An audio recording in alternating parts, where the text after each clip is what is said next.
Rommel, Guderian, Liddell-Hart, and JFC Fuller were all early exponents and practitioners of armored warfare, tactics that were to break the stalemate that had characterized World War I.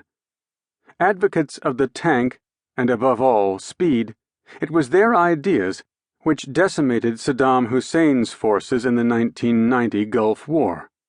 But among the proponents and practitioners of armored warfare, the brash, bold, arrogant, and eccentric George S. Patton remains the world's greatest armored commander by the one yardstick that really counts: the battlefield.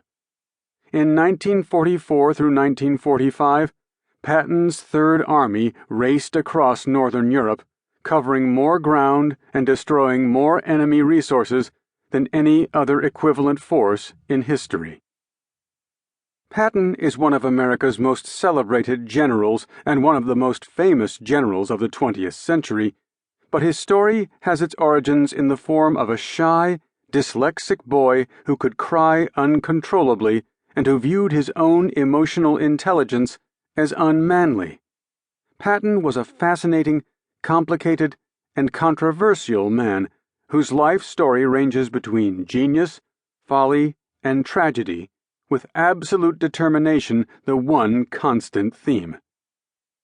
He was also a man constantly on the move, whether it was as an Olympic athlete or as one of the first American soldiers to work with tanks in World War I, but his life's work truly went toward revolutionizing warfare on and off the battlefield.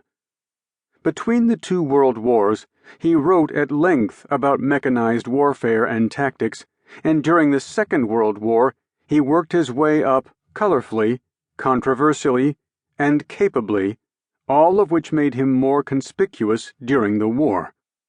Patton's shocking death just a few months after the war ended ensured that the general died at the height of his fame and would always be remembered for his legendary attitude and exploits.